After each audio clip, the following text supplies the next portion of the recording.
L'Observatoire français des sols vivants nous a sollicité il y a maintenant une bonne dizaine d'années pour s'impliquer sur ce thème de l'activité biologique des sols, et nous avons participé donc à un programme intitulé AgriNov qui avait comme vocation de valider des critères analytiques de bonne vie du sol. Donc c'était un programme innovant qui associait au même niveau à la fois les agriculteurs et les chercheurs.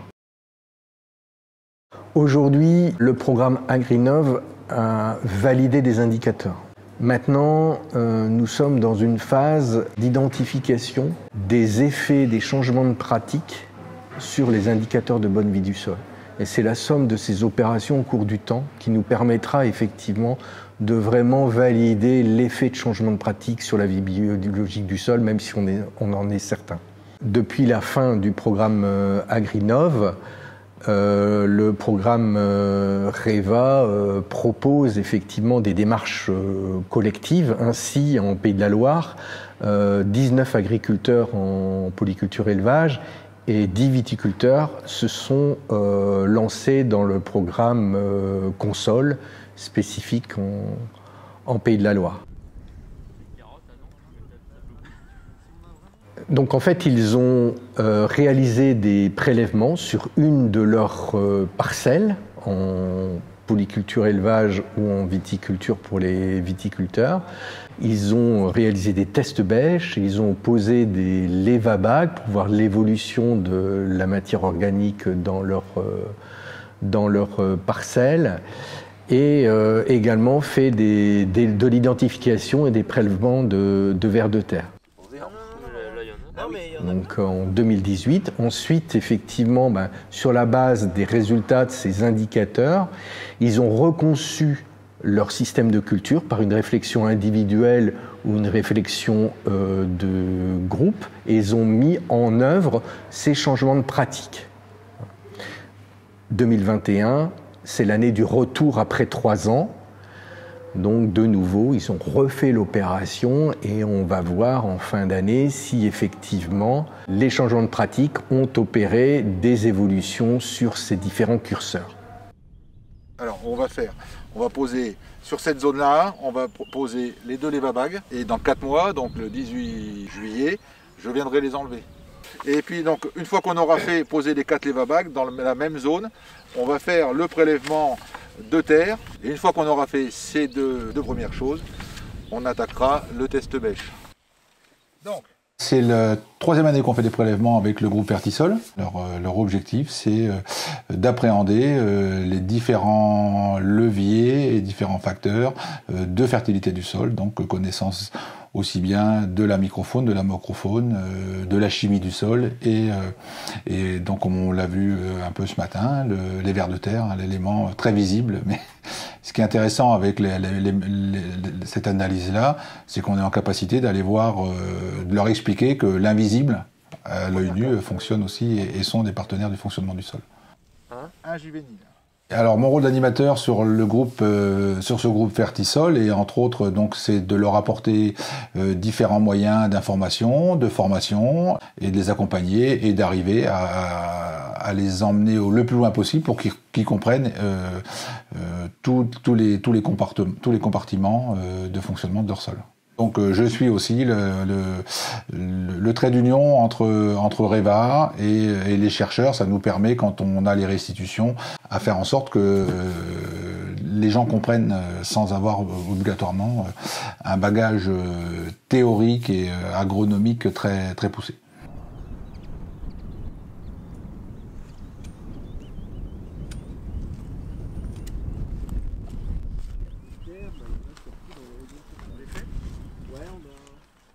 Donc on est producteur depuis 5 générations de vin, 90% de vignes en appellation d'origine contrôlée.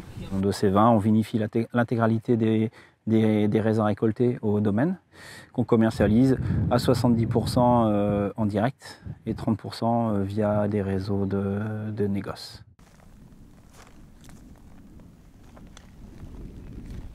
Bon, moi c'est Florent Sauvadet, je suis installé depuis peu En 2014, je suis hors cadre familial. Je suis conseiller agricole depuis une vingtaine d'années, donc je suis double actif.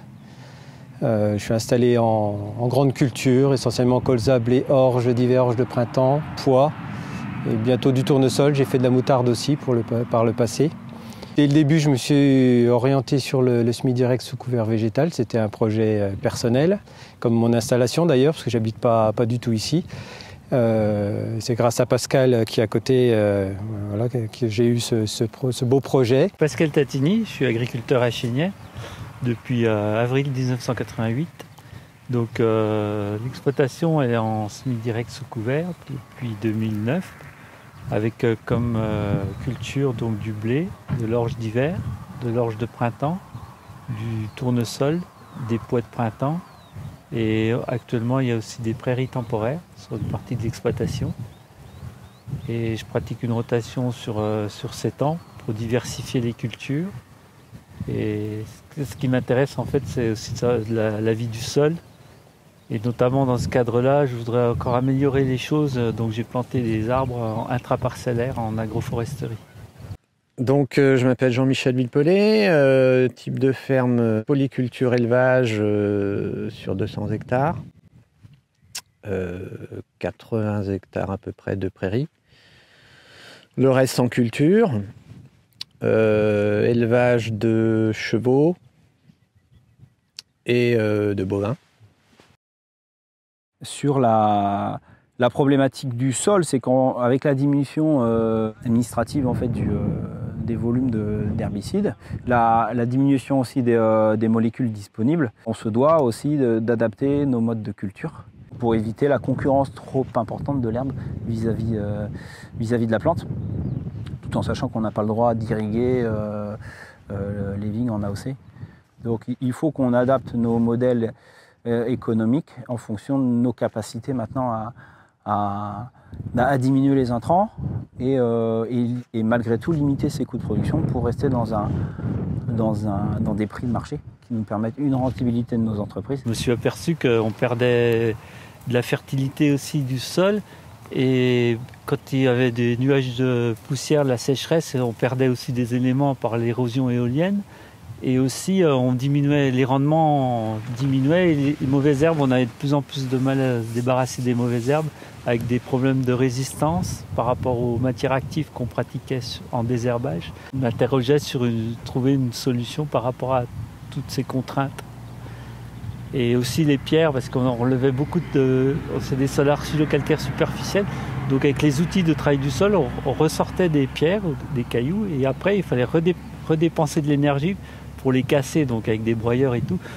Et vu le potentiel de nos sols, on dépensait beaucoup trop d'énergie pour produire le peu de tonnage. Ici, le rendement moyen en blé, c'est entre 5 tonnes, 5 tonnes 5 en blé, quoi. On se rend compte qu'on est un peu dans une impasse, quoi. Les rendements stagnent. Le sol pas se referme, mais on voit bien que ça ne fonctionne plus comme ça devrait, quoi. On s'est aperçu très rapidement des limites de la chimie, donc il a fallu aussi repenser nos sols, repenser nos itinéraires techniques pour plus d'interaction entre le sol et la plante qui pousse dessus, à savoir une vigne, elle va être là pour 50 à 60 ans dans nos territoires.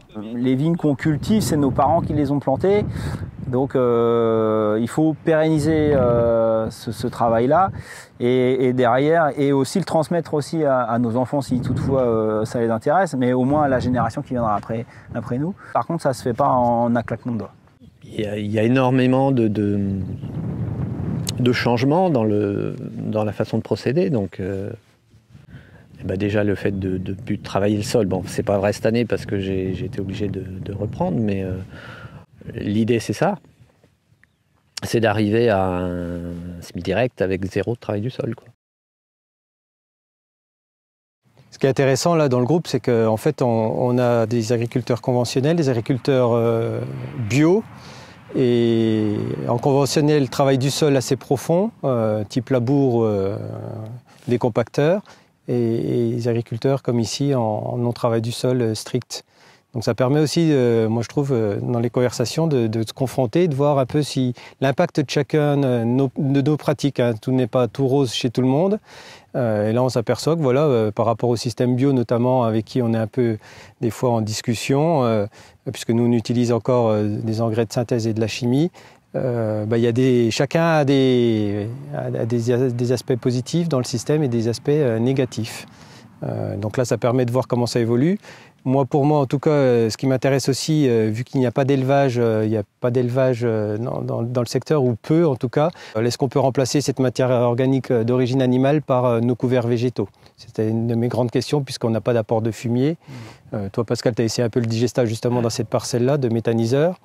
Donc on n'a pas d'apport extérieur, et on sait très bien que la matière organique du sol, c'est quelque chose qui est fondamental, en tout cas de la matière organique qui nous aide pour la vie du sol.